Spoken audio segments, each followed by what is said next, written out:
días. Buenas tardes.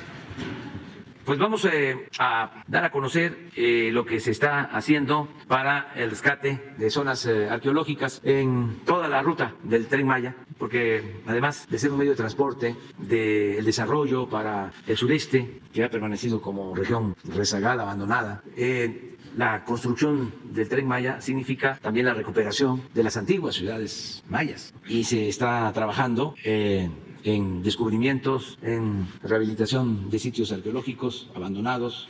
Incluso hay, pues digo, nos puede informar, pero cientos de arqueólogos, como no se había visto, trabajando, recuperando toda nuestra riqueza artística, cultural del mundo maya, y se va a mostrar eso, de cómo el tren al mismo tiempo va a significar resaltar aún más la grandeza cultural de México, ¿no?, en esta región. Y vamos también a la sección de todos los miércoles, el quién es quién en las mentiras. Entonces, vamos con Diego primero, ¿sí? Y luego el quién es quién en las mentiras, que lo dejamos para... Con mucho gusto, presidente, compañeras y compañeros de la prensa. Nos da mucho gusto hacer esta presentación, además el día de hoy, en que México se constituye en el epicentro de la cultura mundial. Hoy inicia la Cumbre Cultural Mondiacult 2022 de la UNESCO, organizada, por supuesto, de manera conjunta con el Gobierno de México y la Secretaría de Cultura. A las 10 de la mañana tendrá lugar el acto inaugural de esta cumbre, en donde México buscará que la cultura sea vehículo de diálogo entre las naciones, de entendimiento, de paz y de fraternidad entre los pueblos. Y esta es la tarea que tenemos que desarrollar, el que junto con el avance de los proyectos prioritarios del gobierno podamos cuidar el patrimonio arqueológico, histórico, paleontológico y por supuesto también el patrimonio vivo, el que viven, significan y reproducen las comunidades día con día. Como ustedes saben, en el caso del Tren Maya se desarrolla un intenso salvamento arqueológico en donde tenemos más de 450 arqueólogos trabajando, alrededor de 900 profesionistas en las diferentes tareas que abarcan también un enorme esfuerzo de sistematización de la información, de georreferenciación de los datos culturales y arqueológicos y de análisis de los materiales que se van obteniendo. Como ya se ha dicho antes, del tramo 1 al 3 están concluidas, por lo que hace a la línea troncal, las excavaciones, la obra avanza, ya se está tendiendo la red ferroviaria y ahora mismo en esos tramos nos ocupamos fundamentalmente de terminar el salvamento por lo que hace a las estaciones, los paraderos y las cocheras. En el tramo 4 ustedes van a observar que se incrementó la tarea. Hubo un ajuste del trazo en la ramal de arribo a la estación de Cancún y por lo tanto tenemos las 3/4 partes de avance en la excavación. En el tramo 5 Sur, en donde ahora estamos trabajando de manera muy intensa, junto con los consorcios constructores, con la Sedena y Fonatur, llevamos ya un 10% de avance, pero yo estoy seguro que en la próxima información les daremos cuenta de un avance mucho más sustantivo. En el tramo 5 Norte ya terminamos la prospección en campo, ya ubicamos cuáles son los monumentos que vamos a tener que registrar y recuperar y estamos avanzando también con fuerza. Y el último fin de semana tuvimos la valoración para iniciar también con toda intensidad los trabajos de prospección y excavación por lo que hace a los tramos 6 y 7. En el programa de mejoramiento arqueológico podrán observar ustedes que del último acuerdo con el señor presidente incorporamos en Quintana Roo 2 zonas que serán de nueva apertura.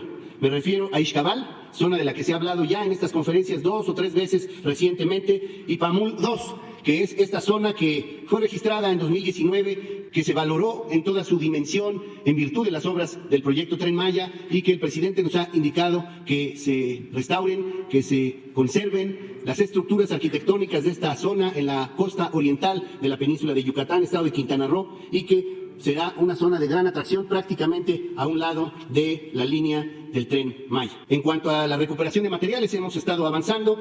Al 27 de septiembre habríamos ya registrado 26.301 elementos inmuebles, edificaciones, albarradas, pisos, plazuelas, cimentaciones de áreas residenciales, lo cual nos da datos muy importantes sobre los sistemas constructivos y urbanos de las antiguas poblaciones mayas. Hemos recuperado 1.411 bienes muebles relativamente completos, íntegros, entre ellos metates, objetos de cerámica, figuras de piedra, elementos de lítica y otros objetos arqueológicos. Como parte de esto, tenemos 484 vasijas completas en proceso de análisis y restauración, muchas de ellas con inscripciones de glifos mayas. 450 osamentas hemos recuperado, 938 rasgos naturales asociados a contextos arqueológicos que nos hablan de restos en cuevas, pozos, cenotes, pero también de elementos originarios de los sistemas agrícolas mayas en la península de Yucatán sobre todo, y 608.489 fragmentos de cerámica que probablemente para el común no tengan un valor demasiado amplio porque son tepalcates, pero que para la arqueología nos dan informes muy importantes de fechamientos, de estilos, de intercambios comerciales y de flujos de población en toda el área maya. Ahora, como ya es costumbre, quisiera presentarles el avance del programa de mejoramiento de zonas arqueológicas en una zona muy específica del estado de Tabasco, poco conocida, que se llama Moral Reforma, y también algunos otros elementos que nos dan cuenta de avances en la investigación arqueológica en otros lugares del estado de Tabasco. Adelante. Las obras del Tren Maya Simincac avanzan. Y junto con ellas, las investigaciones relacionadas con el salvamento arqueológico que nos aporta infinidad de bienes culturales e información de enorme valor para el conocimiento del mundo maya, así como los trabajos propios del Programa de Mejoramiento de Zonas Arqueológicas, PROMESA. En el tramo 1 que va de Palenque, Chiapas, a Escárcega, Campeche, pasando por el estado de Tabasco, continuamos avanzando para lograr las metas en lo que se refiere a la recuperación y análisis de los materiales y la información arqueológica, así como la intervención para el estudio y mejoramiento de 3 importantes zonas: Palenque, Chiapas, El Tigre, Campeche y Moral Reforma, en Tabasco.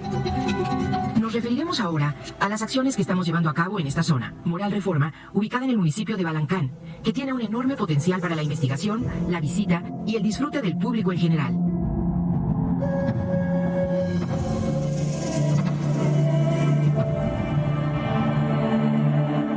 Se trata de una antigua ciudad maya, importante centro comercial que vinculaba la región de los Petenes al sur de la península de Yucatán y al poniente de la selva guatemalteca, con la región costera del Golfo de México, manteniendo una estrecha relación con los señoríos de Palenque y Calakmul, y que tuvo su esplendor entre los siglos VII y VIII de nuestra era, hace aproximadamente 1300 años. Con el proyecto Tren Maya, esta zona, poco visitada hasta el momento, se conectará con este sistema de transporte y gracias al PROMESA se podrá ampliar el circuito de visita con la liberación de estructuras que hasta ahora permanecen cubiertas por la maleza, lo que permitirá una mejor comprensión, apreciación y disfrute de este sitio arqueológico, cuyo perímetro habrá de incrementarse a 80 hectáreas que permanecerán como reserva de investigación y cuidado de sus monumentos arqueológicos. Este impresionante centro comercial de los antiguos mayas, formado por experimentados navegantes, podrá visitarse desde la estación El Triunfo, ya en construcción, lugar en el que confluyen el asentamiento prehispánico y la reserva ecológica Cascadas de Reforma, en la intersección entre Tabasco y Campeche. Derivado de las acciones de investigación y conservación arqueológica iniciadas en Moral Reforma, se han hallado diversas piezas arqueológicas de gran relevancia para la investigación. Por otra parte, en los trabajos realizados en Tenosique y Boca del Cerro, sitios hasta ahora poco estudiados, hemos llevado a cabo labores de prospección arqueológica con tecnología de escaneo láser de alta precisión. Se han llevado a cabo análisis de los materiales de la región en los laboratorios de cerámica y bioarqueología. Información que aportará importantes datos para definir los periodos de ocupación, épocas de esplendor y un mayor entendimiento de la dinámica sociopolítica de esta región. Hemos localizado en el área diversos enterramientos humanos, tanto adultos como infantiles, masculinos y femeninos, cráneos con deformación intencional, incrustaciones dentales, platos de cerámica y diversos objetos que nos hablan de las costumbres funerarias y rituales de los antiguos mayas que les dieron significado. De esta manera, continuamos con la decidida misión de propiciar la conservación, la investigación y la puesta en valor del patrimonio arqueológico e histórico que se ha logrado develar con el proyecto del Tren Maya, a fin de engrandecerlo y transmitirlo a las nuevas generaciones para que, fortalecidas con el orgullo de esta memoria, puedan avanzar en la construcción de un mejor país, incluyente y justo. Sería todo, presidente. Gracias. Con su permiso, señor presidente. Buenos días a todas, a todos. Esta es la sección ¿Quién es quién? En las mentiras de la semana del 28 de septiembre de 2022. Vamos a iniciar con la primera. Con una fotografía sacada de contexto, Reforma y periodistas arman campaña contra las Fuerzas Armadas. El periódico Reforma publicó el 22 de septiembre una fotografía con el título Mirada Verde, con un pie que decía: en el Pleno del Senado, un militar tomaba fotos ayer mientras se desarrollaba la sesión. Para hoy, en la Cámara Alta, se tiene programada la discusión de la reforma que amplía hasta 2028 la permanencia de la Guardia Nacional en tareas de seguridad pública. Aquí vemos en la pantalla la nota de Reforma con la fotografía de un elemento de comunicación social de la Secretaría de la Defensa Nacional. Nacional. La fotografía en cuestión está sacada de contexto, ya que el medio de comunicación y otros periodistas usaron la imagen para desprestigiar a la Sedena, argumentando una supuesta intimidación por parte de los elementos del ejército mexicano a legisladores, señalando que el militar uniformado se encontraba grabando la sesión del Senado de la República. Cabe mencionar que la presencia del fotógrafo de la Sedena en el salón principal del Senado se dio durante la sesión solemne con motivo de la visita del presidente de la República Federal de Alemania. En el acto protocolario, el mandatario alemán fue recibido por cadetes del Heroico Colegio Militar y una banda de música militar. Aquí vemos las fotografías del elemento de comunicación social de Sedena durante la visita del invitado extranjero. Así que Reforma, con mala leche, quiso inducir a sus lectores a pensar que la Sedena vigila y con ello intimida a los legisladores. Pero eso es mentira. El mismo error, entre comillas, cayeron periodistas y políticos. Por cierto, nadie habló del contexto. Así que podemos señalar que se trató de una estrategia de desinformación. Vean nada más los tweets que distorsionan el uso de la foto. Un verdadero nado sincronizado para acusar de militarización, intimidación, espionaje y otras lindezas.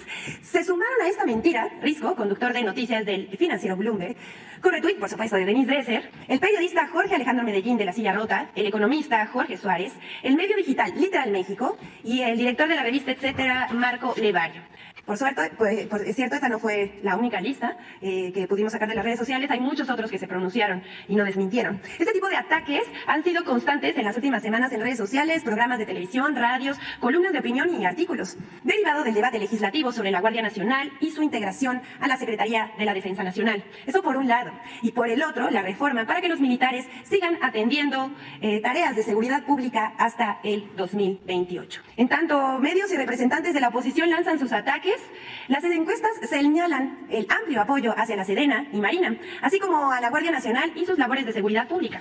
Aquí vemos la encuesta de María de las Heras, ¿qué les preguntaron? Perdón, María de las Heras, quienes les preguntaron a sus encuestados, ¿y usted qué tanto considera que la permanencia del ejército hasta el 2028 en tareas de seguridad pública ayudará a mejorar la seguridad del país? Un 59% de los encuestados dijo que mucho o algo. A otra pregunta, hecha por la encuestadora, les preguntó, cuando usted ve militares patrullando la calle, ¿usted se siente más tranquilo o más intranquilo? El 63% dijo que más tranquilo o igual de tranquilo. Ojalá quienes difundieron esta noticia falsa reconozcan el error, aunque no es de esperarse que eso suceda. Siguiente, por favor. Medios de comunicación mienten una vez más sobre el programa Jóvenes Construyendo el Futuro. El 21 de septiembre pasado, medios de comunicación como Milenio, Debate, Reforma, El Pulso Laboral, La Razón, Política Expansión, Punto por Punto y El Economista publicaron notas que hacían referencia a un supuesto desfalco de 35 millones de pesos en el programa Jóvenes Construyendo el Futuro, que está a cargo de la Secretaría del Trabajo y Previsión Social. Se trata de un engaño y una manipulación. Es un refrito de hace 2 años. Las notas afirman que la Auditoría Superior de la Federación hizo diversas observaciones al programa en 2020. Estas observaciones fueron aclaradas por la dependencia en tiempo y forma. Además, el monto mencionado corresponde únicamente al 0.1% del presupuesto total ejercido en el programa para el año mencionado. Entre las falsedades publicadas está que algunos beneficiarios estudiaban al mismo tiempo de recibir el apoyo, lo cual carece de verdad.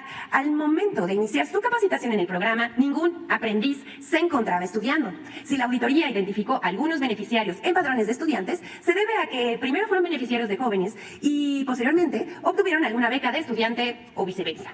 Se señala que los aprendices eran al mismo tiempo tutores, lo cual también es falso. La mitad de beneficiarios se volvieron tutores del programa, situación que no está prohibida de acuerdo con las reglas de operación del programa. Y bueno, aquí no para. Una mentira más es que se benefició a 38 personas fallecidas. En su momento se aclaró que murieron durante su capacitación y que una vez que se encontraron en las bases de datos de RENAPO, fueron dados de baja. Las otras observaciones menores fueron aclaradas en su momento. Y bueno, es comprensible que se encuentren tan enojados y difundan tantas mentiras juntas. Pues el programa Jóvenes Construyendo el Futuro ha sido un éxito. Más de 2.3 millones de jóvenes se han capacitado, los cuales 42% han sido contratados, más o menos cerca de 1 millón, convirtiéndose en los hechos también en un programa de empleo. Este programa reivindica el papel de los jóvenes en la sociedad, pues no se les discrimina ni se les llama ninis como antes sí sucedía. En cambio, se ofrece capacitación laboral con miras a obtener empleos dignos, como ya ocurre. En la pantalla estamos viendo el desmentido de la Secretaría de Trabajo. Siguiente, por favor. No quieren que se le pregunte a la gente. Les da pavor que opine el pueblo. Eso lo prohíbe la Constitución, dicen. Pero si solo es un ejercicio de democracia participativa. Veamos lo que dicen los jurisconsultos y otros opinadores de la derecha sobre la consulta que propuso el presidente Andrés Manuel López Obrador para dar a conocer la opinión del pueblo sobre la permanencia del ejército en tareas de seguridad pública. La Secretaría de Gobernación organizará la consulta junto con un Consejo Ciudadano para el 22 de enero de 2023. Pero el exministro de la Suprema Corte de Justicia de la Nación, José Ramón Cosío, el consejero del Instituto Nacional Electoral, Ciro Murayama, la senadora y el presidente del PAN, Kenia López, y Marco Cortés, todos ellos lanzaron el grito en el cielo para clamar que la consulta es inconstitucional.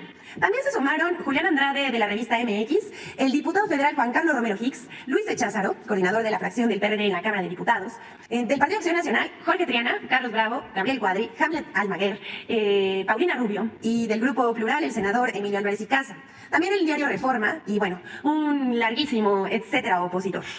Dicen que el artículo 35 constitucional no vincula consultas populares sobre las Fuerzas Armadas y la seguridad pública, pero la participación social es un ejercicio democrático, parte de la libertad de pensamiento y la libertad de expresión. Se propone una consulta sin carácter vinculatorio, pero sí con un peso de una opinión colectiva. Este ejercicio tiene sustento en los artículos 6 y 7 constitucionales sobre el derecho a la información y a la libertad de expresión. Que se escuche fuerte, el poder dimana del pueblo.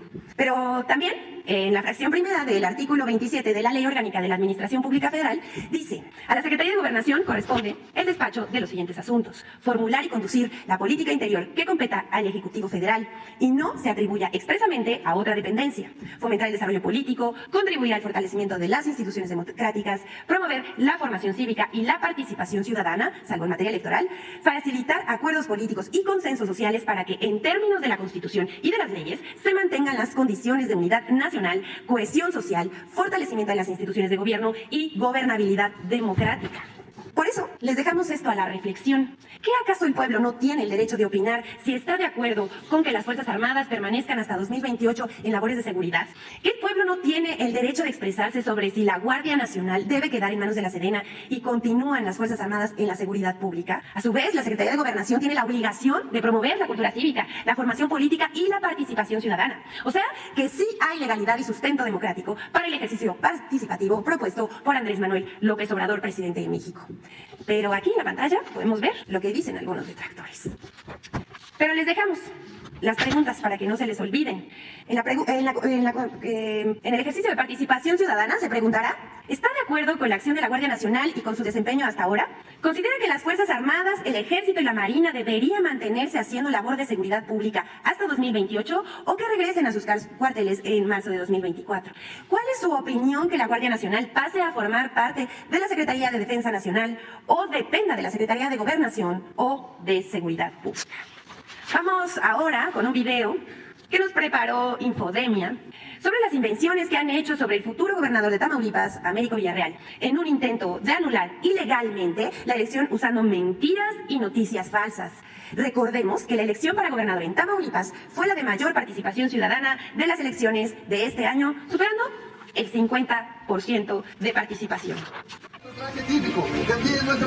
El proceso electoral en Tamaulipas constituyó un auténtico menú de estrategias para mentir, desinformar y acusar sin pruebas al candidato a gobernador Américo Villarreal, quien ganó la contienda. Entre los ingredientes de este menú están los siguientes. 1. Se crearon páginas web de medios apócrifos inexistentes como el Dallas Chronicle, donde se publicó un texto en el que se acusaban los falsos vínculos criminales de Villarreal. Sin embargo, este medio no contaba con redes sociales y su sitio web fue lanzado el 9 de mayo de 2022, un día antes de que fuera publicado el falso reportaje La ejecución del rey del Huachicol destapa la corrupción en Morena, que fue retomado por medios digitales y en redes sociales. Hoy, la página web del Dallas Chronicle no existe. 2. Se inventaron cables diplomáticos desclasificados para acusar al senador Villarreal de vínculos con el narcotráfico. Estos cables fueron desmentidos por el embajador de Estados Unidos en México, Ken Salazar. A pesar de esto, en redes sociales algunos comentaristas continuaron reproduciéndolos. 3. El PAN argumentó violencia generalizada e intervención de grupos del crimen organizado en el proceso electoral. 4. Medios de comunicación forzaron la percepción de un vínculo entre Américo Villarreal y el empresario Sergio Carmona, mediante fotos, montajes y versiones no confirmadas publicadas en columnas, en redes y en noticiarios. Incluso utilizaron los cables apócrifos como prueba de los falsos vínculos. 5. Circularon listas falsas del gabinete de Américo Villarreal en redes sociales como WhatsApp, que incluían a personajes relacionados con gobiernos anteriores de Tamaulipas. 6. Se acusó al hijo de Américo Villarreal de recibir depósitos millonarios en cuentas bancarias de Ámsterdam, del huachicol y del narcotráfico. Sin embargo, las autoridades bancarias de Países Bajos confirmaron que no existen cuentas, transferencias o depósitos a nombre de Humberto Francisco Villarreal en dicho país. Infodemia. Lo que hay que ver. Por último, les mostramos un hecho que retrata de cuerpo entero la mentalidad panista. El lunes 26 de septiembre, el diario 24 Horas publicó una nota con el título Entre escándalo inmobiliario, TABE abre negocio en Escandón. Según la investigación periodística, producto de quejas vecinales, el alcalde de Miguel Hidalgo, socio de las taquerías Don Eraqui, había violado el uso de suelo para abrir una nueva sucursal en la colonia Escandón, ubicada en la alcaldía que él mismo gobierna. El mismo lunes, en conferencia de prensa, el tema fue cuestionado a la jefa de gobierno, quien señaló que solicitaría que se investigara el asunto. Al revisar los documentos, efectivamente, el predio no contaba con el uso de suelo, pero además violaba al menos 3 normas más, que impedía su operación, por lo que se decidió imponer sellos de suspensión, provocando que el dueño, Daniel Tabe, agrediera con un cuchillo al verificador del INDEA. Vamos a ver el video.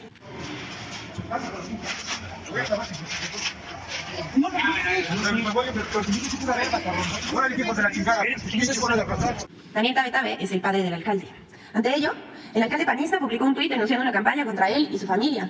En un segundo mensaje publicó un video asegurando que él no era socio de dicha empresa e insistió en que era blanco de ataques políticos. Sin embargo, mintió. Al realizar una búsqueda en el registro público de la propiedad, arrojó que toda la familia, padres y hermanos, del alcalde estaba involucrada en el negocio. El joven verificador del INDEA denunció los hechos ante la Fiscalía General de Justicia, iniciándose una carpeta de investigación. En un video, el alcalde dice que su padre no tiene nada que ver con la vida pública, pero al hacer una revisión a su perfil de LinkedIn, para ver si realmente se trataba del padre del alcalde, y a su cuenta de Twitter, podemos ver diversos ataques y mensajes de odio, no solamente contra el presidente, sino contra su familia, y la difusión de muchas mentiras. Es cuanto, señor presidente.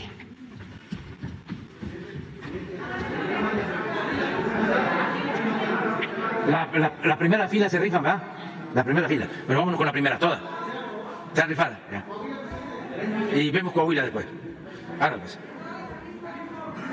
Sí, bueno. Señor presidente, muy buen día. Placer saludarlo. Venimos de Campeche. Soy Enrique Pastor Cruz Carranza. Represento al Club de Periodistas de México en Tabasco, Campeche, Yucatán, y a la estación de Radio Delfín con el programa A Fuego Lento. La primera pregunta, señor presidente, es... Hoy Campeche tiene un nuevo gobierno que llegó a partir de un proceso electoral democrático perfectamente vigilado con la licenciada Elena Sansores San Román. Tenemos un año de esta administración en la cual el día de hoy nos enteramos que hay un subejercicio de 879 millones de pesos y que hay una reducción en el proyecto de presupuesto para el año próximo en la entidad campechana. Yo vine aquí en el 2019, un lunes 8 de julio, y usted me otorgó la palabra generosamente, como hoy me lo permite, y le pedíamos que se cumpliera aquella promesa de descentralizar Pemex a Ciudad del Carmen. Usted nos dijo que sí, que efectivamente este era un proceso que se iba a llevar a cabo. Hoy Ciudad del Carmen está en el abandono total. Nos quedamos esperando el libramiento de Atasta, que años pasan, gobiernos pasan, promesas pasan y no se cumple. De su estado, Tabasco, desde Villahermosa hasta Champotón, saliendo por la parte interna de la macizo continental de Villahermosa, Candelaria, Palizada, Escárcega, hasta Champotón, y de la península de Atasta, cruzando Campechito, hasta Champotón, tenemos las peores carreteras que pueda existir en toda esta región. Señor presidente, usted recorrió muchas veces, incluso tuvimos oportunidad de participar y acompañarlo como periodista en sus giras. En aquellas épocas incluso hasta se bacheaba. Ahora que usted está yendo constantemente por el Tren Maya, llega usted en helicóptero, pues han abandonado esa zona. Ojalá pudiera usted volver a hacer unos recorridos por carretera, o en el próximo presupuesto que se vaya a ejercer en la República, en la Secretaría de Comunicaciones y Transportes, se tome en consideración. Estoy viendo muy entusiasmado como gente del sureste que ya es una realidad. Cuando vine hablamos de que había una campaña para impedir que el proceso de inicio del Tren Maya se llevara a cabo. Usted ha hecho una gran labor. Las gentes del sureste estamos muy contentos, pero en Campeche tenemos envidia de la buena a su estado, Tabasco, progreso, desarrollo, inversiones extraordinarias. Yucatán ni se diga, un gobernador que todos los días anuncia inversiones, y Campeche solo aparece los martes del Jaguar, convirtiéndonos en un espectáculo que una cosa es hacer lo que dice hoy la señorita, debatir y señalar asuntos irregulares, y otra cosa es que una entidad con una historia tan grande como Campeche, con tantos recursos que ha aportado al país y al mundo, 400 años de madera, de palo de tinte, chicle, camarón, Hoy no hay inversión, no hay apoyo al sector pesquero, está abandonado. Pemex mantiene completamente cerrado el programa PACMA y solo sirve para generar confrontaciones. Se suspendió el apoyo de gasolina, diésel para las comunidades pesqueras, que es una actividad totalmente ancestral. Su decreto, señor presidente, para evitar que se privaticen las playas en todas nuestras costas nacionales, en Campeche, es total y plenamente ignorado. La isla del Carmen, hicimos una petición a Change.org porque se está privatizando sin que ninguna autoridad federal, estatal o municipal tome cartas en el asunto. La pregunta sería, con todo respeto, señor presidente, la primera: esperamos con mucho entusiasmo una transición que pudiera cambiar el rumbo de Campeche. Con todo respeto y con toda valentía, como siempre lo hemos hecho, vengo a decirle que este año ha sido un año perdido. El dato de ese subejercicio de 879 millones creo que es el peor de los agravios a un Estado que requiere tanta inversión y que está convertido en un talk show. Señor presidente, ¿habrá manera de revertir? Esa es mi primera pregunta. Esta desgracia, esta maldición que sufrimos en Campeche. Bueno, pues yo no coincido con tu apreciación, la respeto. Gracias, señor. Pero no estoy de acuerdo. Tenemos datos. En este año, al que hace referencia, Sí, señor. se están llevando a cabo inversiones en Campeche como nunca en la historia. Sí, y te lo voy a probar. Sí. Porque no se trata Sí, señor. solo de hablar, sería demagogia, Sí, señor. retórica. ¿Por qué no pones el plano del Tren Maya? Eso es un éxito. No, pero es inversión Sí. pública, Sí, señor. como nunca en la historia de Campeche. Estamos hablando de una inversión para Campeche de alrededor de 100,000 millones de pesos en el Tren Maya. 100,000 millones de pesos. Cuando Campeche, antes de este gobierno, se dedicaba nada más a saquearlo, Sí, lo siguen saqueando. a Ciudad del Carmen, precisamente. Primero los contratistas del PRI Bien. y luego los contratistas del PAN, vinculados a Pemex, Sí. que recibían contratos. Bueno, achicaron, como se dice en el sureste, achicaron Cantarell, uno de los campos petroleros más importantes del mundo. Lo agotaron. Llegó a producir en ese periodo hasta 2 millones de barriles diarios. Ahora está produciendo 150,000 barriles, porque se dedicaron a extraer petróleo de manera irracional y destruyeron completamente todo ese potencial petrolero. Cierto. Se hicieron inmensamente ricos, saquearon.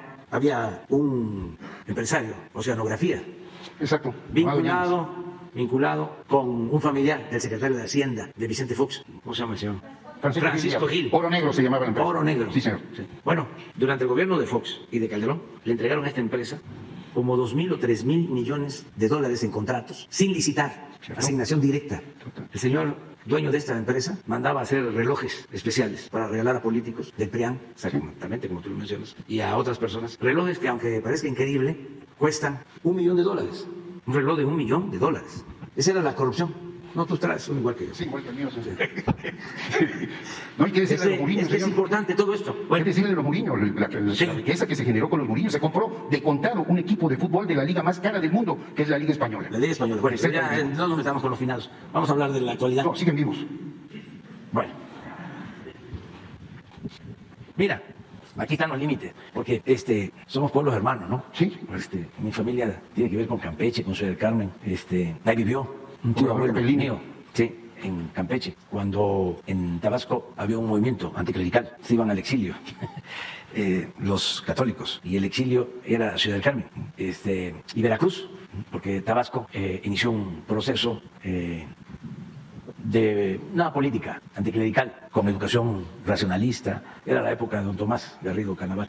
Entonces, mi abuelo se quedó en Tabasco y su hermano sí tuvo que salirse, porque incluso fue amenazado, porque le iban a aplicar el 33, porque era español. Entonces, somos pueblos hermanos. Entonces, tú mencionas de que en Tabasco es más la atención. En el caso del Tren Maya, mira, esto es Tabasco, aquí está Palenque, de aquí hasta aquí es Chiapas, muy poco el tramo. Pero sustancioso, señor. Sí, este es Chiapas. De aquí a aquí es Tabasco. ¿Sí? Aquí ya conoces, es Candelaria, es Sí, Campeche. sí, sí. Aquí empieza, terminando el Triunfo, que fue donde está la zona de Reforma Moral, que está por aquí, que es un sitio arqueológico bellísimo. Este es el límite con Guatemala. Bueno, aquí empieza Campeche, Sí. el Tren Maya. Mira, todo esto es Campeche. Aquí está Escárcega, aquí está Esná, aquí está Campeche. ¿Hasta dónde termina? Hasta Calquiní. Aquí están los límites. ¿Entiendes? ¿Cuánto? Bueno, pero por el lado de la selva, Escárcega, Escárcega. ¿sí? Se va hacia Espujil, porque aquí está esta belleza que es Calakmul, por aquí, es única. Y aquí ya están los límites con Quintana Roo, Cierto. que por cierto hay un conflicto de límites Sí, aquí, sí, sí. de Quintana Roo y Campeche. Mira cuánto, de los 1,550 kilómetros del Tren Maya, como 600 son Campeche. Si hablamos de un costo de 300,000, de 500,000 millones, 500 millones por kilómetro, sí, estaríamos hablando de 30,000 millones de pesos, nada más. Dime una obra que hayan hecho en Campeche de 30,000 millones de pesos. Señor, está usted en el acertado total. O sea, te estoy hablando de una obra. Esto significa empleo, comunicación, pero voy más todavía. Tienes razón en lo de Ciudad del Carmen, falta que se vaya Pemex, pero estamos invirtiendo bastante. En Eso está pagando Pemex, señor. Vamos a invertir más. Lo que pasa que ya, repito, achicaron Cantarell. ¿Sí? Entonces, de todas maneras, vamos a cumplir con el compromiso que tenemos, que no hemos cumplido, de que se vaya Pemex a Ciudad del Carmen. No lo hemos podido. Sigue viva la promesa, señor. Sí, perfecto. Sí, sigue vivo ese compromiso, no lo hemos podido hacer, porque es interesante también que se sepa que llevábamos 14 años con una declinación, una caída en la producción de petróleo. Es un poco lo que sucedió con los homicidios, con la violencia. Entonces, teníamos una caída de 3.400.000 barriles cuando estaba en su apogeo. Cantarell, que hablaba yo que solo aquí sacaban más de 2 millones de barriles. De 3.400.000 a nivel nacional, nos dejaron 1.700.000. 1.700.000. De el 2004, que fue el récord, hasta el 2018. 14 años. Nos llevó 2 años de tener la caída, 19 y 20. Y ya empezamos, porque invertimos, a recuperar producción.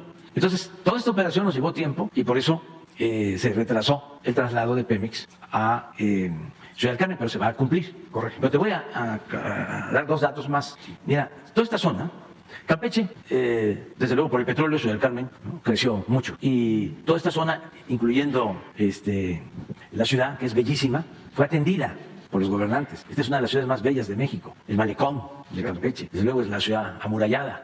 ¿Sí? Y esta zona, pues tampoco se abandonó mucho. Pero aquí era abandono completo. Bueno, hasta hace 10 años, 6, 10 años, se creó el municipio de Candelaria, que no existía, y el municipio de Calakmul, que no existía, para ver nada más el nivel de abandono. Pero en esta zona, el principal problema de la gente que sufrió mucho, y sufre todavía, pero ya están cambiando las cosas, aquí el principal problema era la falta de agua. ¿Cierto? La falta de agua. Bueno, estamos haciendo un acueducto de aquí a Espujil. Ya terminamos una primera etapa y ya no va a faltar agua en todos estos ejidos, en todas estas comunidades. Entonces, es una obra muy importante que se está haciendo. Te podemos dar el dato. Sí. Es una obra que está haciendo con agua con la Secretaría de la Defensa Nacional. ¿Cierto? Pero te voy a dar otro dato más. Bueno, aquí en Espujil, y que tiene que ver con Calakmul, solo aquí hay 5,000 sembradores que están trabajando, cultivando sus tierras y que reciben un apoyo de un jornal de 5,000 pesos mensuales. 5,000. Esto nunca. Y en todo Campeche, todo el estado, te puedo garantizar que el 90% de los hogares de Campeche está recibiendo cuando menos un apoyo del presupuesto público. Sí, ya sea, porque recibe una pensión, eso no había antes, como adulto mayor, después de los 65 años, o porque es una persona con discapacidad, de modo que Campeche tiene una atención especial ahora. El programa de salud que está por iniciar en Campeche significa la rehabilitación de todos los centros de salud, de los hospitales, médicos, especialistas, medicinas, abasto de medicamentos que no había, porque estaba completamente en el abandono, y de manera gratuita, entre otras cosas. Entonces, ¿por qué voy en helicóptero? Porque también lo mencionaste. Sí, señor, porque antes quedaban las... Claro. Sabíamos que iba usted a llegar, señor presidente, se lo digo con todo respeto. Yo transito de Carmen a Campeche a hacer mi programa de radio, y sin que se anunciara todavía, sabíamos que usted iba a ir a Campeche, porque empezaban a bachear. Ahora, como ya va usted a Campeche en helicóptero, pues ya no bachean, está abandonada la... No, vamos a buscar de que no bacheen, de que hagan carreteras nuevas, y ya se están haciendo. Sí, sí. Y mire, ¿por qué llego en helicóptero? Yo estoy aflojado en terracería. Siempre. Por eso conozco todo. Conozco todo tu estado. Sí, señor, como la palma de mi mano. Lo acompañamos varias veces como periodista. Hasta invito a la gente que vaya a Palizada y que atraviese esta laguna. Esta laguna costera es la más grande del país. La laguna de Términos. Es leyenda porque es la laguna de los piratas. Esta. De antes y de ahora. Ya no hay piratas. No, sí hay piratas, señor. Ya no, ya se fueron. No, siguen asaltando las plataformas. Ya no hay piratas. Bueno, por acá está Palizada, aquí. Este viaje en lancha de Palizada al Carmen es una belleza. Sí, pero bueno, ¿por qué voy en helicóptero? Porque imagínate que tengo 3 días. Estas son de aquí, toda la ruta, son 1.550 kilómetros. No hay una obra en el mundo como esta. ¿Cierto? O sea, para orgullo de los mexicanos. Respeto mucho a los ciudadanos y al gobierno chino, pero siempre se ponen de ejemplo de las grandes obras. No hay en el mundo una obra así. Y resulta que tenemos el tiempo encima porque la tenemos que terminar en diciembre del año próximo. 2.550 kilómetros. Eso también es histórico. Solo en el Porfiriato se había hecho así. Nada más que en aquel entonces eran concesiones a empresas extranjeras. Este es un ferrocarril de pasajeros y de carga para el turismo, para comunicar todas las zonas arqueológicas de México, que se está haciendo con la participación de empresas mexicanas sin crédito, con dinero del presupuesto que antes se robaban y que ahora nos alcanza para invertir en esto. Y tengo que ir cada mes, incluso ya no voy cada mes, ahora voy cada 3 semanas. Yo acabo de ir este fin de semana. Y sí, voy en helicóptero, agarro el helicóptero aquí. Te digo qué hice el fin de semana. Agarré el helicóptero aquí, todo esto, bajé en Espujil, aquí tuvimos una reunión con los ingenieros militares y luego me fui a dormir a Chetumal. Eso fue el viernes. Como me dolió un poco el cuerpo, pensé que pues era por otras razones, ¿no? Como tú comprenderás. Sí, señor. Pero no. Resulta que el helicóptero vibra mucho. Sí. Y le pregunté a los demás y luego le pregunté al comandante y ya me explicó. Entonces vamos viendo todo el tramo. Aquí bajamos, evaluamos y luego, en Palenque evaluamos una reunión. Y acá la otra, el viernes, dormí en Chetumal. De nuevo agarramos el helicóptero aquí en Chetumal, hicimos todo esto. Bajé en Tulum para hacer otra evaluación. Aquí estamos haciendo, además de la línea del tren, aquí estamos haciendo un aeropuerto, que ya lo iniciamos, como el aeropuerto de Cancún. Va a ser un aeropuerto internacional de primer orden. Ya se inició la construcción. Todo esto lo está haciendo la Secretaría de la Defensa con los ingenieros militares. Luego, ya sobrevolamos aquí. Este tramo fue el que nos costó. Aprovecho para informar que ya no hay amparos. Es decir, se ganaron todos los amparos. No tuvieron razón. Los pseudoambientalistas, porque aquí están los intereses de grupos.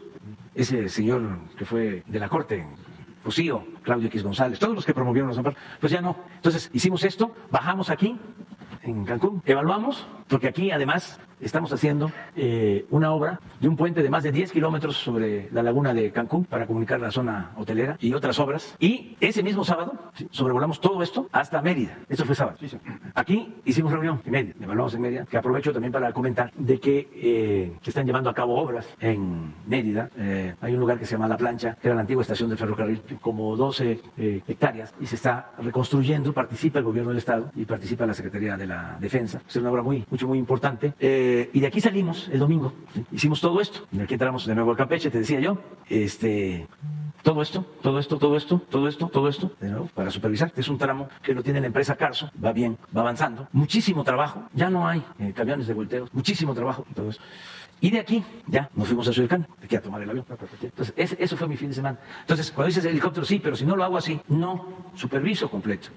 Y vamos a seguir ayudando a Campeche. Y tienen, tú, a lo mejor no vas a coincidir conmigo, pero no tenemos por qué coincidir. ¿Sí? No hemos coincidido, señor. No, o no en todo. Así es, eso sí. Pero yo siento que tienen una extraordinaria gobernadora en Campeche, Laida Sansores. Estamos esperando que aterrice, como aterrizó usted. Esperemos que aterrice. Pero qué bien que estás aquí y da la oportunidad de explicar, me ayudas, ¿no?, a explicar. Y además, a recordar los pendientes, lo que sostienes, las carreteras, mejorarlas, ¿sí? El que se cumpla con el compromiso de Ciudad del Carmen está ahorita sin agua, señor. A Ciudad del Carmen. Usted señala el acueducto a Espujil. Ciudad del Carmen, que hizo el primer acueducto, lo hizo el licenciado Carlos Sansores Pérez. Sí. El segundo acueducto lo realizó Felipe Calderón.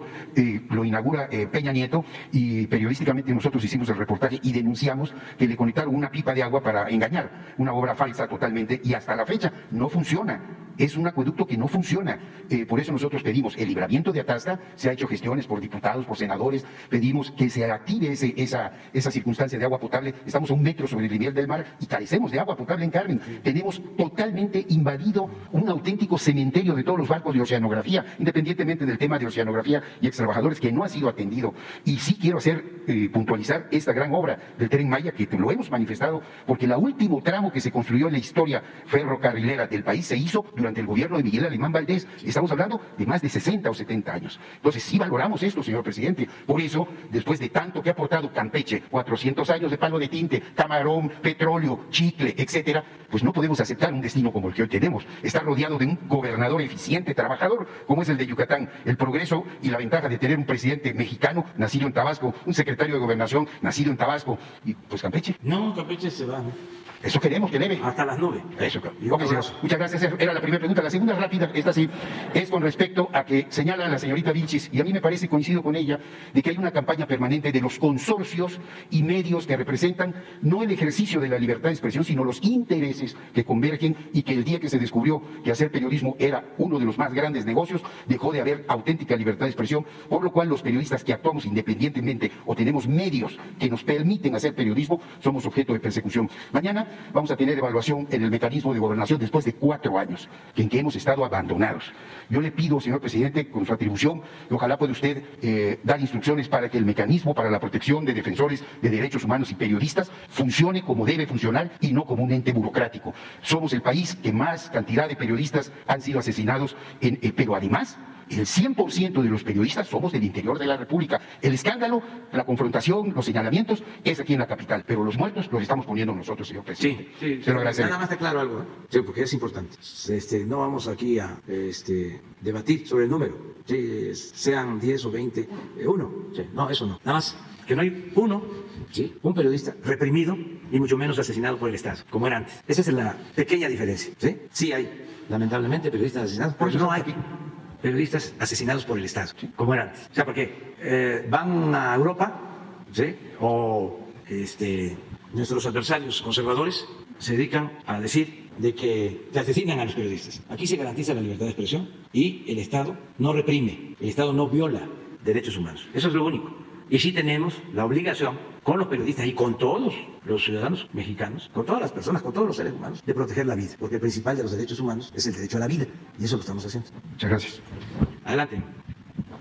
Buenos días, presidente. Buenos días a todas. Nancy Flores, de la revista Contralínea. Presidente, preguntarle pues sobre esta resistencia que sigue habiendo en algunos grandes contribuyentes para pagar sus impuestos. Nosotros en Contralínea documentamos el caso del líder, ahora líder moral de la oposición a su gobierno, también fundador de la esta organización Mexicanos contra la Corrupción y la Impunidad, y empresario Claudio X González Guajardo. En su caso, este empresario recurrió a diversas argucias legales para no pagar sus impuestos, y nosotros tuvimos acceso al expediente que se discutió en el Tribunal Federal de Justicia Administrativa. Ya fue sentenciado este empresario a pagar 16.8 millones de pesos que adeudaba, tenía un crédito fiscal que le había generado el Servicio de Administración Tributaria desde 2014, y apenas hasta 2020 ya queda en firme esta sentencia para que pague sus impuestos. Entonces preguntarle por qué sigue habiendo tanta resistencia de algunos grandes contribuyentes a pagar sus impuestos ahora que se sabe se reparte a los más necesitados a través de los programas sociales.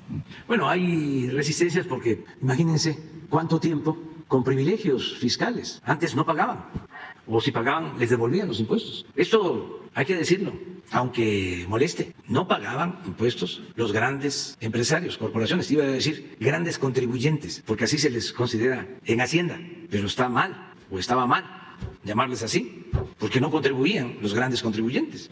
Más que quedó así, hay una dirección que se llama de grandes contribuyentes. Ahora sí, todos. Y tengo que agradecerles de que entendieron que las cosas han cambiado, que son distintas. Y también que no se olvide, era legal la condonación de impuestos. Estaba establecido en las leyes. Entonces tenían información de cómo hacerle para que les condonaran los impuestos. Y había mecanismos establecidos para favorecer a los llamados grandes contribuyentes. Había un mecanismo que se llamaba la consolidación fiscal. Entonces, una empresa importante, tenía utilidades, era la empresa famosa, insignia, pero para no pagar creaba empresas fantasmas o artificiales, 10, 20 empresas, y en esas empresas perdían. Entonces, como se consolidaba todo, en todas las empresas, resultaba que ya no había utilidad. Por lo mismo, ya no se pagaba impuestos. Esto, aunque parezca increíble, se inició con el presidente Echeverría, cuando asesinan de manera injusta a don Eugenio Garza Sada, y hay una protesta fuerte. Echeverría ofrece este mecanismo de apoyo y se mantiene. Incluso habían reducido el monto de condonación y con Fox lo volvieron a levantar al 100%. Bueno, pues todo eso era legal para no pensar que actuaban de manera ilegal. También vendían una empresa y era legal no pagar impuestos si se hacía la operación en el mercado financiero. Así estaba la ley. Por ejemplo, cuando venden Banamex a Citigroup, como lo hacen en la bolsa de valores, no pagan impuestos porque lo permitía la ley. Entonces, por eso alegan los que no pagaron impuestos en ese entonces de que era legal, sí, pero era inmoral o es inmoral. Porque si se compara, que era otra justificación o pretexto o excusa de siempre, ¿no? El neoliberalismo había que aplicarlo porque era lo que prevalecía o se aplicaba en todo el mundo. Sí, pero en Estados Unidos si se hacía una operación como la venta de Banamex a Citigroup había que pagar impuestos y aquí no. O sea, se aplicaba la política neoliberal de acuerdo a los intereses creados en el país. Entonces, todo esto ya no es legal. Ya se hicieron modificaciones constitucionales. Ya en el artículo 28 de la Constitución se establece que la condonación de impuestos está prohibida. Es como los monopolios, están prohibidos. La condonación de impuestos, en ese mismo artículo de los monopolios, se prohíbe. Entonces, ahora están pagando impuestos y es un cambio de fondo los que no estaban acostumbrados a pagar impuestos. Imagínense si no va a ser un cambio, porque no estamos hablando ni siquiera de estos, ¿cuántos son? 16 millones. 16.8 sí, que millones. Para la mayoría de los mexicanos es muchísimo dinero. Sí, pero se condonaban impuestos por 10,000, 15,000 millones de pesos a una empresa. El presupuesto de un estado se le condonaba a una empresa. Entonces, eso ya se concluyó. Entonces, quedan, pues, rezagos pendientes, y además hay quienes no aceptan la nueva realidad y piensan que con argucias legaloides, amparos y otras triquiñuelas van a poder evitar que paguen. No, yo les aconsejo que paguen, porque además ya esta defraudación fiscal es de carácter penal, ya cae en la esfera de lo penal. Entonces, dicen también, he estado escuchando últimamente, ya se va a terminar el gobierno. Quieren que se pase el tiempo, apuestan a táctica dilatoria o a ir pateando el bote. Pero nosotros vamos a seguir pendientes. Esta semana, precisamente la semana próxima, tengo una reunión con todo el equipo del SAT, porque ayer me vio la directora del SAT con el director de los grandes contribuyentes y me dieron a conocer una lista de quienes se están rezagando. Ahora hay como unos 20 o 30 que no han pagado, que deben. Son empresas nacionales y también extranjeras. Entonces vamos a hacer una revisión. En algunos casos es porque no se habían terminado auditorías, no se les ha notificado, pero necesitamos seguir manteniendo finanzas públicas sanas para financiar el desarrollo, para que se siga apoyando a la gente y para no contratar deuda, no endeudar al país. Y hasta ahora vamos bien. ¿Por qué no pones la tabla de recaudación de ayer? O los 20 deben de ser como unos 100,000 millones. Sí, o sea, es más ahora, no se puede. Pero son como 100,000 y es bastante. Siempre los potentados, o sea, no potentados, las grandes corporaciones económicas y financieras. ¿Mande? Ah, sí, pero se está buscando un arreglo, se está llegando a un acuerdo. No está ahí el caso de Azteca o el grupo Salinas, no estamos hablando de otra lista. Esto ya se está trabajando, lo de Salinas Pliego, se está buscando un acuerdo, ya se está haciendo toda una revisión general, ya hay en efecto juicios que son cosas juzgadas, es decir, ya la Corte resolvió. Sin embargo, hay otros y lo que se busca pues es llegar a un acuerdo sin que haya ninguna imposición, sin autoritarismo, sino buscando la conciliación. Y así lo hemos hecho. En otros casos, casi en todos, nos hemos reunido o se han reunido del SAT con grandes empresas, con bancos y se llega al acuerdo. Va a ser lo mismo. Miren, ¿por qué es importante? Porque de esto depende nuestro presupuesto. De aquí, cuando una vez me habló el dueño de Bimbo, que habían vendido una de las empresas de Bimbo y que iban a pagar sus impuestos. Creo que 1,000 o 1,500 millones de pesos de impuestos. No tengo el dato ahora, ¿no? A una empresa extranjera le vendieron, creo que es donde hacen las paletas de chocolate. Ricolino.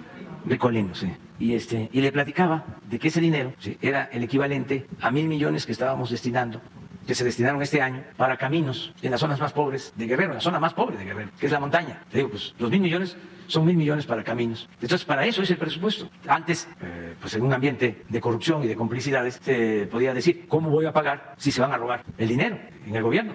Ahora no, ahora el dinero es para inversión pública, para el bienestar de la gente. Lo que decía yo al compañero de Campeche, 90% de los hogares de Campeche recibe, cuando menos, una pequeña porción del presupuesto público. De 35 millones de familias que hay en el país, 35 millones, 30 están recibiendo, me consta, y lo puedo probar, de manera directa, cuando menos un beneficio de este presupuesto. Y los 5 millones de familias restantes, también de manera indirecta, se apoyan. Porque hay inversión pública y se benefician las empresas, porque hay inversión extranjera y se benefician empresas y se generan empleos. Y también el beneficio mayor para esos 5 millones de familias, el beneficio mayor es que si 30 que son de la pirámide, de la parte de abajo de la pirámide hacia arriba, tienen aunque sea una pequeña cantidad de apoyo y logramos bienestar abajo, de abajo hacia arriba, ¿qué ganamos todos? Paz y tranquilidad. Y no hay nada que valga más que vivir en paz, una sociedad mejor. Entonces, sí, por ejemplo, hay quienes pueden decir, a mí no me llega, sí, pero no te llega el recibo de luz como te llegaba antes. ¿Por qué? Porque no hay aumento. en me refiero a los 5 millones que no tienen el apoyo directo. A todos se beneficia porque no hay el aumento. Pero lo mismo, no hay el aumento de la gasolina. Aunque se trate de una familia de más ingresos, no está pagando la gasolina como se paga en Estados Unidos o como se paga en Europa. Y esto tiene que ver. Y les voy a decir con qué en específico. Miren, este es el ingreso hasta 27 de septiembre. Es el corte. Estos son impuestos, esta columna, son los tributarios. Aquí tenemos 0.3, menos 0.3. ¿Por qué? Es interesante. En impuestos sobre la renta estamos arriba, 14.8. Esto en términos reales. Si tenemos una inflación de 8, hay que sumarle 14.8. En términos nominales estaríamos hablando de 22, de 23% de incremento en impuestos sobre la renta. Pero como se le quita la inflación, en términos reales, 14.8 de impuestos sobre la renta. En IVA, 1.5 en términos reales. Y así, pero aquí tenemos que es el IEPS. Este es el subsidio a la gasolina y al diésel. Por eso tenemos menos 80. Si comparamos, la recaudación del 21 eran 315,000 hasta la fecha y ahora 65. Estamos subsidiando con alrededor, hasta ahora, de 250,000 millones de pesos para que no cueste la gasolina y que no nos impacte en la inflación. Esto lo estamos compensando acá con este incremento. ¿Por qué? Porque aquí está el ingreso por el petróleo. El ingreso total del gobierno es 3.2 real. Entonces, ¿por qué podemos hacer esto? Porque también son más los ingresos que tenemos en general y en particular, como se aumentó el precio del petróleo crudo, es mayor el ingreso de la hacienda. Pero si esto no lo cuidamos y baja, que miren, de 1.412.000 de impuestos sobre la renta a 1.749.000 este año, estamos aquí hablando de alrededor de 300,000 millones más. Lo de Claudia X González, pues no tengo el conocimiento exacto de cómo está su situación, pero estoy seguro que va a terminar pagando. Muchas veces también sus despachos contables quedaron también mal acostumbrados a hacer trampas y al final pues se les descubre. Además tenían agentes en el SAT. Mucha gente del SAT se iba a trabajar a despachos particulares con empresas. Ya les he platicado aquí de que cuando le hablo a un empresario fuerte y le digo hay que platicar con el SAT porque tienes adeudo. Hubo una vez que hablé con un empresario, una corporación comercial muy importante de Estados Unidos y me dijo, es que me dicen los abogados y los fiscalistas que estamos fuertes. Le digo, pues te están engañando. No están fuertes. Y es mejor que mandes gente de tu confianza que no te engañen. Hay periodistas que no pagaban y no lo sabían porque sus contadores les llevaban sus ingresos. Entonces se les avisó y todos pagaron. No hay ahora un periodista que no pague sus impuestos. Y en general, por eso no pueden haber excepciones. Porque imagínense, si alguien no paga, que se va a pensar de que o tiene mucha influencia o hubo un arreglo en lo oscurito. Y repito, todos están ayudando por eso, son estos resultados y por eso se tiene un gran reconocimiento en México. Ahora que hay crisis por la guerra y movimientos en el mundo de las finanzas, nuestro peso resiste y sigue llegando inversión extranjera y no tenemos dificultad porque se actúa con responsabilidad y estos datos los tienen los financieros, saben bien cómo estamos, cuánto es nuestra deuda con relación al producto, cuánto crece, si tenemos capacidad de pago, si tenemos ingresos, si se gasta más de lo que ingresa. Y no, les puedo mostrar de que esto va acorde con nuestro ejercicio presupuestal. No hay subejercicio y tampoco hay excesos o superávit de que estemos gastando más de lo que tenemos de ingresos. Entonces ya van a pagar todos. Presidente, preguntarle también en esta sección del quién es quién en las mentiras, pues hoy veíamos toda esta campaña en contra del gobernador electo Américo Villarreal, gobernador electo de Tamaulipas, y pues se ha venido descubriendo que detrás de esa campaña estaría el todavía gobernador Francisco Javier García Cabeza de Vaca. En este sentido, pues se trata de imponer esta idea de que el doctor Américo Villarreal pues tiene estos nexos con el narcotráfico. Nosotros en la revista Contralínea tuvimos acceso a las investigaciones que se llevaron a cabo en Estados Unidos, también aquí en México, en torno a Francisco Javier García Cabeza de Vaca. La unidad de inteligencia financiera incluso documenta a partir del seguimiento que se hace a 3 cuentas bancarias de un gobernador que sale dentro de 2 días, el 30 de septiembre ya concluye su mandato. En este seguimiento que se le hace a 3 cuentas bancarias, pues se liga directamente con 7 empresas fachada del cártel de Sinaloa. Preguntarle, presidente, si su gobierno continuó con esta colaboración con la Fiscalía General de la República en torno a las investigaciones que se siguen contra el político panista y también si tiene alguna información de que se vayan a cumplimentar las órdenes de aprehensión que existen en contra de García Cabeza de Vaca por estos supuestos vínculos con el crimen organizado, ahora que pues ya deje su cargo y con ello ya quede sin fuero. Mire, no quiero yo tratar este tema a fondo porque estoy esperando la resolución del tribunal. Estoy esperando que resuelva. Pienso que se han tardado y que eso genera más especulación y más confrontación y difamaciones y guerra sucia. Sin duda hay presiones, pero yo hago una reflexión, ¿no? Si se comete una injusticia, no se va a resolver nada. Al contrario, se van a agravar las cosas y le va a ir mal al que actúe de manera injusta.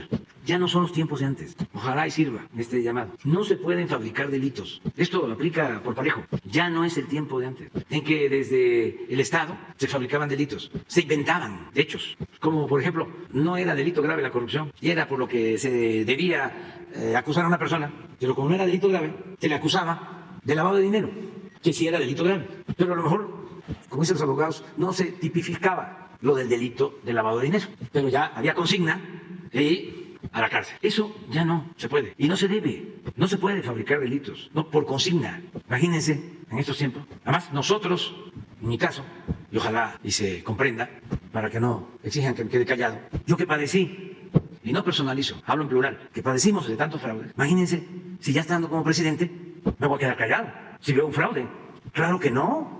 Además, estoy aquí para hacer valer la democracia, para hacer valer la Constitución. El artículo 39 de la Constitución, que establece que el poder dimana del pueblo y se instituye para beneficio del pueblo. Esa es la democracia, esa es la esencia de los derechos políticos. Entonces, no nos adelantemos, esperemos que lo del tribunal resuelva y que también se le deje a las autoridades competentes que sean las que presenten pruebas, investiguen, actúen con libertad, que no caigan en la tentación de querer actuar de manera facciosa. Ya no se acepta eso, no se permite, y además el que actúe así puede ser sancionado. El fraude electoral es delito grave, es de las reformas que se hicieron a la Constitución, y hay otros mecanismos.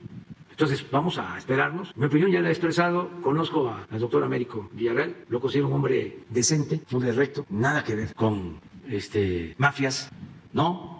Se acusa, por ejemplo, ¿no?, aparte de esto, de los documentos falsos o no falsos enviados. Sí, ya se sabe que sin autorización del embajador, pero hay tantos agentes y están tan sueltos, eso ya lo demostramos aquí, de cómo en las agencias no hay orden, me refiero a las agencias extranjeras, y no solo de un país, de todos los países, y pueden mandar informes, como lo que hicieron con el general Cienfuegos, recortes de periódicos, fotos de pantalla, todo mal hecho, sin pruebas, pero alguien abajo quería perjudicarlo a él, perjudicar a la institución, perjudicar al gobierno. Acuérdense que estaba la campaña, esto se dio en víspera de la campaña presidencial en Estados Unidos. Entonces, pues todo eso puede ser utilizado, pero si no hay solidez, si no hay pruebas. Bueno, aparte de eso, se habla de que hay un municipio que se llama Hidalgo, en Tamaulipas. A mí me tocó ir ahí. Y hay una organización que se le acusa de estar vinculada a actividades ilícitas. Esa organización, no recuerdo ahora cómo se llama,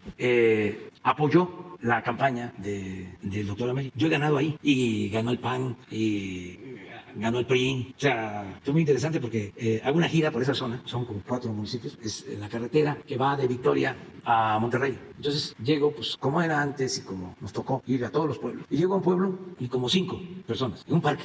Y así como cuando empezamos a hablar ahí, era un acto, en una cabecera municipal. Luego vamos a otro municipio, de ahí cerca, y de nuevo, como 15 gentes. Ya, a la hora de la comida, pasamos una fonda, y ahí en la fonda, llegó un señor me dijo, mire, creo que me faltaba uno. Dice, tampoco va a haber nadie, ¿dónde va? Tampoco va a tener gente. Pero en el último, es Hidalgo, ahí sí, porque ahí queremos fijar nuestra postura, porque nosotros pertenecemos a una organización. Y en efecto, en la tercera fui, nadie. Y llego a Hidalgo, y vallas, y la plaza a reventar, 4 o 5 mil personas. Y entonces, pues hablamos, y pide la palabra a un señor, y él da la bienvenida. Y entonces su discurso es, aquí nosotros no permitimos a los de las bandas, y estamos organizados, y somos, no me acuerdo, columna armada, no sé qué. Y Pedro Méndez o algo así, ¿sí? Y hemos puesto orden aquí porque era desastre. Y fuerte el discurso del señor. Y queremos su postura. Ahí debe estar grabado con el CISEN. Le voy a pedir. Entonces agarré el micrófono y le pues, le digo, esto se va a poner bueno. Y ya se rieron todos. Y les dije, pues fíjense que no estoy de acuerdo con ustedes. Porque yo no comparto el uso de la fuerza, ni la vía armada, ni la violencia. Este es un movimiento pacífico. Y se puede cambiar por la vía pacífica, por la vía electoral. Y por eso lo estamos haciendo. Pero no hay ningún problema. Y ya, terminó el acto. Luego regresé. A mí me permitían entrar, o sea, sin problema, porque sabían que de manera directa nosotros no queremos la confrontación. Bueno, ese grupo apoyó al actual gobernador, votó por el actual gobernador. No estoy hablando de Américo, estoy hablando del gobernador actual. García Cabeza de Vaca. García Cabeza de Vaca. Y se peleó, ya me acordé. Gracias. Se peleó después con ellos. ¿Y por qué se peleó con ellos? Ya, ahora lo sé recordando. Por eso es importante ir abajo, y ya le voy a seguir, voy a tomar el consejo de mi paisano campechano, de que no deje yo de ir a hacer giras a ras de tierra. Y sí, lo hago, nomás que lo del Tren Maya es otra cosa. Pero, en fin, ya me acordé de que íbamos a una gira, y ahí hay un hospital del IMSS Bienestar, ahí en Hidalgo, y ya no me acompañó el gobernador. Pero además me dijo bien, me dijo, tengo problemas con ellos y no quiero que haya una confrontación. Y ya fui yo.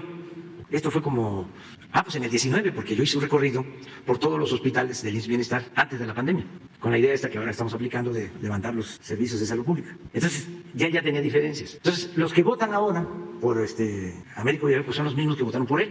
Porque he escuchado eso, pues, y como conozco la historia, pues la puedo contar. Pero bueno, ¿y si votaron por él? ¿Qué? ¿Por uno y por otro? ¿Qué no tenían derecho a votar? ¿Estaban impedidos? ¿Y cómo ahora se descubre de que tienen relaciones delictivas o se dedican a actividades delictivas? ¿Y cómo se comprueba? ¿Y cómo se va a usar eso? ¿Sí? Para decir, hay vínculos con el narcotráfico. O sea, eso es lo que está sucediendo. Pero vamos a esperar que el tribunal, con elementos, con pruebas, porque les estoy hablando de un municipio y 3 más, que pueden significar en total para la población de Tamaulipas del 3 al 5% de la población. Pero ¿qué pasó en Nuevo Laredo? ¿Y qué pasó en Reynosa? ¿Y qué pasó en Matamoros? ¿Y qué pasó en Victoria? ¿Y qué pasó en Tampico? ¿Y qué pasó en Altamira? ¿Sí? Y en todos los municipios. ¿O esta organización domina todo Tamaulipas? Que se vea a fondo. Y sí, me consta que el doctor Américo Villarreal es una gente decente, y su esposa y su familia. Pero si tienen pruebas, pues que las presenten. Gracias, presidente. Gracias, señor presidente. Buen día, Carlos Guzmán, de 4 Media Comunicaciones de Veracruz. 3 consultas rapidísimas. La primera, su opinión sobre el tema de Mauricio Tabe. Ya lo mencionaba la señorita Vilchis en el quién es quién, pero sí me gustaría que como político, como conocedor de Mauricio Tabe y de la familia Tabe, pues un comentario respecto a esto, y en específico a lo del tema del restaurante del papá, que pues amenaza al funcionario público con el cuchillo. Pues es algo que incluso en Veracruz, hace rato que hacíamos el enlace con Luis Vaqueiro, nuestro conductor allá en Jalapa, pues me llamaba la atención que nos preguntó del tema, hasta dónde llegó el tema, que incluso hasta Veracruz llegó este tema de Tabe y lo que sucede. Pues mire, no nos metamos en eso. Se trata aquí, porque no deja de ser un asunto político, y yo creo que por eso Elizabeth lo plantea, porque siempre es el doble discurso, ¿no? ¡Qué barbaridad! Los de Atenco traen sus machetes. Sí, pero, o sea, ese doble rasero, ¿no? Entonces, ya, no hablemos más. Es una concepción, o sea, y hay que respetarlo, ¿sí? Es una forma de pensar y de actuar. Lo que pasa es que siempre hay mucha hipocresía, pero tampoco es nuevo. Siempre he dicho, la verdadera doctrina del conservadurismo es la hipocresía. Si una cosa de estas la hace cualquier otra persona, hijo. Pero resulta que quienes hablan de que son gentes de bien y que el resto es chusma, somos nacos, ¿no? No saben que los nacos estamos de moda. Pero ellos se creen superiores, ¿no? Pero en todo. Entonces, cuando se les descubre pues lo que son realmente, pues cuando se en el cobre, ¿qué es lo que está pasando con todo este proceso? Cuando les voy a confesar algo, cuando el grito, entonces voy a los mueras, ya les hablé de eso, porque eso fue lo que expuso el cura Hidalgo, vaya al mal gobierno y otras cosas, y nada más es pura vivas y vivas y vivas, y eso es un grito de protesta también, de reafirmación de ideales y de nuestra independencia. Entonces además tenía yo la preocupación de que al cambio de vivas y vivas y vivas, al decir mueras, dijera la gente viva. Muera la corrupción, que gritaran viva. Imagínense, nuestros adversarios. Pero no, la gente está muy consciente, muy avispada. Nada más hizo un cambio así, mexicanos, muera, ni siquiera tardé mucho, muera la corrupción, muera. Sí, pero como yo estaba con esa preocupación, y aunque tenía, la atril tenía yo ahí, sí, los gritos y los mueras, la arenga completa. No quise, porque también no es lo mismo leer que sacarlo del alma.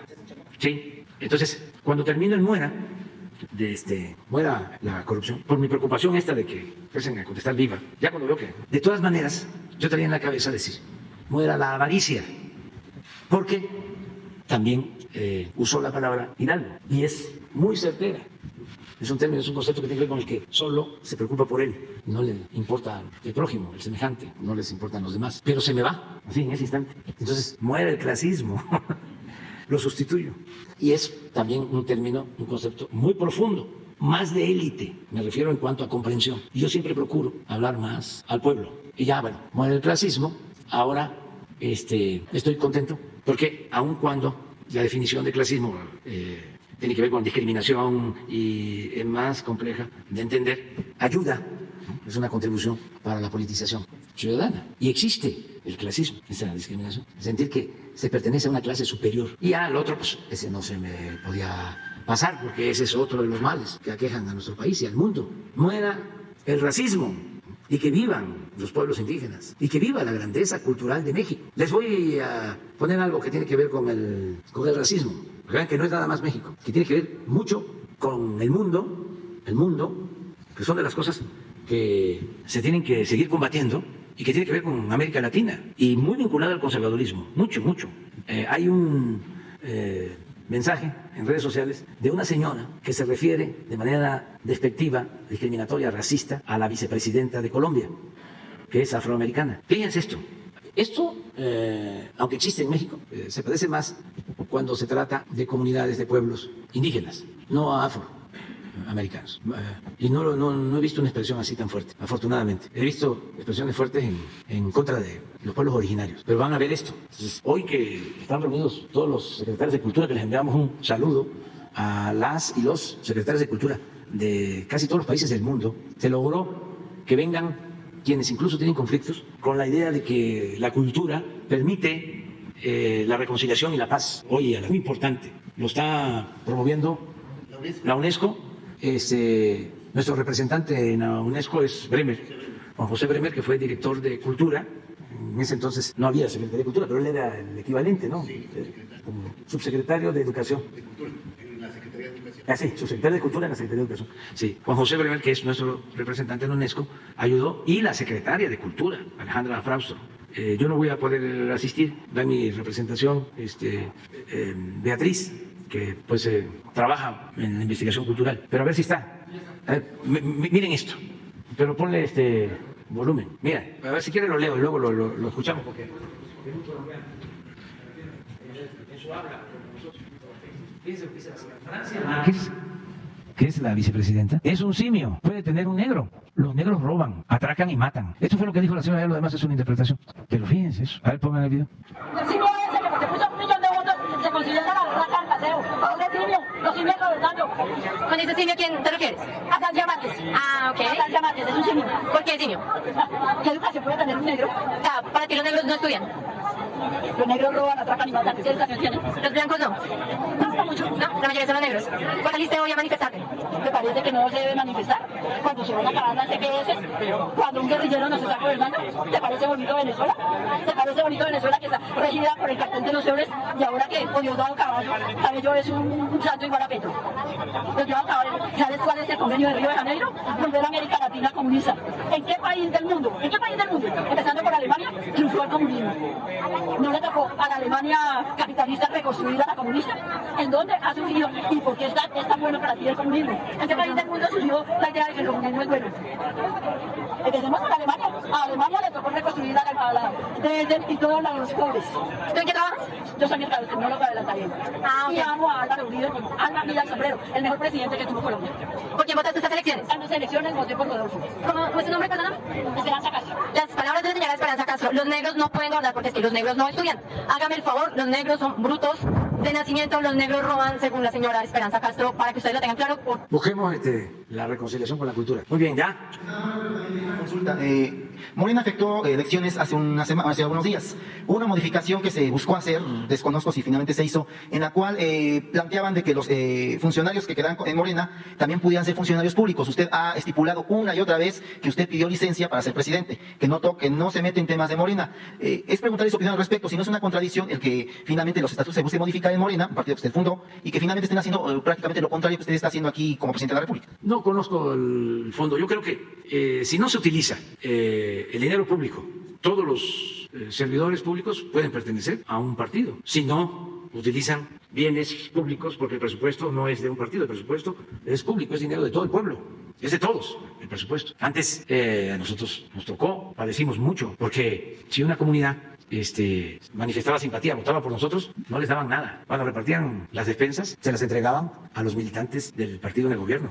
Las despensas, el frijol con gorgojo. Entonces eso es injusto, es antidemocrático, es autoritario, es ilegal. El presupuesto es de todos y no se debe de usar para beneficiar a ningún partido ni a ningún candidato. Pero el servidor público, si puede, tiene derecho, es un ciudadano, a participar en cualquier partido. Yo no fui y me invitaron a estar en el Congreso. Aprovecho para felicitarlos a todos, porque se hicieron elecciones, no hubieron problemas mayores. Como felicito pues a los militantes y dirigentes de otros partidos que llevan a cabo sus procesos internos de manera democrática, sin confrontación. Me dio mucho gusto porque yo, junto con muchos mexicanos, mujeres y hombres, fundamos ese partido. Muchos. No, gente que lo daba todo. Ya les hablé de cómo, para romper el cerco informativo, hicimos un periódico, Regeneración, y llegamos a difundir, a repartir, y llegó a ser importantísimo, y rompimos el cerco informativo. Y la gente esperaba el periódico. Pero ¿cómo se distribuía?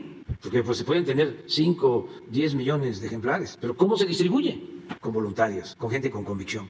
Había gente que ayudaba en eso y estaba esperando que llegara el periódico. Y ya en el barrio, en la colonia, en el ejido, en el pueblo, ya sabían quién era. Y hasta le decían, ¿cuándo viene? No ha salido, ya va a venir, ya va a venir. Y ese señor, por lo general, gente mayor, jóvenes también, pero me acuerdo mucho de gente grande, mucho jubilado, mucho pensionado, que ayudaba, maestros, electricistas, muchos obreros. Y voluntario. Y así se fue levantando el movimiento, de abajo hacia arriba. Por eso, ¿qué recomendación le doy? No solo a los de Morena, a los militantes o a los que quieren hacer política en todos los partidos, que trabajen de abajo hacia arriba, que tomen en cuenta que lo más importante es la comunicación con la gente. Eso es lo más importante. Que no se puede hacer política, verdadera política, de arriba para abajo. Que ya no funciona el que voy a desayunar con políticos, voy a comer con políticos, me voy a tomar un café con políticos, voy a cenar con políticos, o voy a estar siempre arriba con políticos. No, hay que hacer trabajo abajo con el pueblo y tenerle amor al pueblo y defender causas justas. Y si se es joven, aunque se caiga en rebeldía, ser joven y no ser revolucionario es una contradicción, pero se necesita tener una causa y siempre tiene que ser una causa en favor del pueblo, en favor de la justicia, en favor de la libertad, en favor de la democracia. La política, entre otras definiciones, es transformar, es cambiar, no es mantener el statu quo. Y antes se decía, voy a participar en política porque tengo muy buenas influencias o soy recomendado del diputado, del senador, de este dirigente y me voy a colar, esa palabrita que usaban mucho. ¿Y qué cosa era colar? Era cargarle el portafolio, ¿no? Al político, ¿no? Hacerle la barba, estar ahí de achichincle, de lambiscón, para ser tomado en cuenta. No, hay muchísimas cosas que hacer.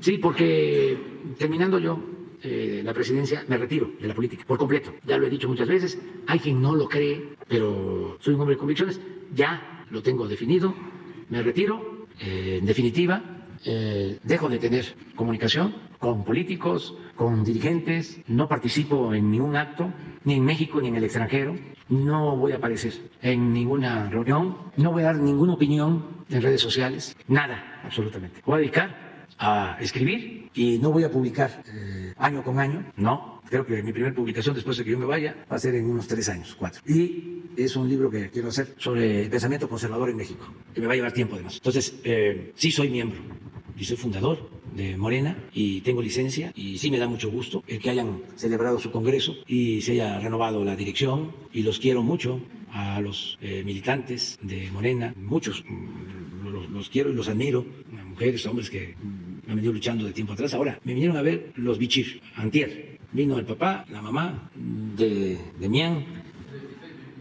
de Bruno, Odiseo. Bueno, esa familia, como otras familias, es un ejemplo. Pues, papá dedicados al teatro, el papá, la mamá, los hijos muy buenos actores, pero siempre apoyando, siempre apoyando. Entonces, así hay muchísima gente. Entonces, cuando me van a ver y platicamos, les digo, pues yo estoy aquí por ustedes, estoy por aquí por millones de gentes con ustedes y eso no se olvida.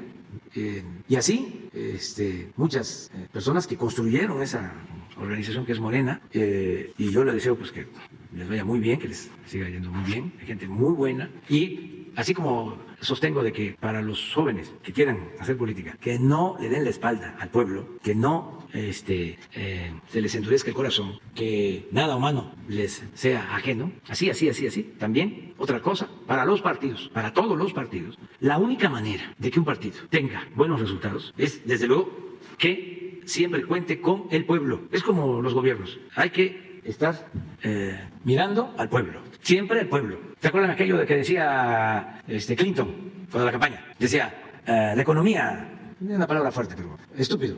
¿Se acuerdan? Bueno, yo diría, no. El pueblo, ya no, el otro no lo diría yo. Ahí está el secreto, ahí está la clave. Y para los jóvenes y para los partidos, ¿sí? Formación política, con principios y con ideales, porque si no, domina el pragmatismo. Y no se puede hacer política, no se puede transformar sin ideales, sin principios. Entonces, un partido que no forma a sus militantes, sobre todo a sus jóvenes, con ideales, con principios, no dura, fracasa, porque se convierte en un instrumento nada más para buscar cargos. Es la lucha del poder por el poder.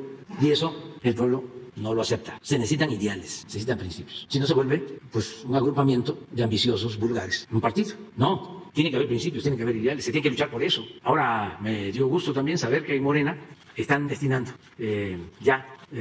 pues todo un plan, tienen una estrategia para eso. Porque si no, no dura. Pero no solo Morena, cualquier partido.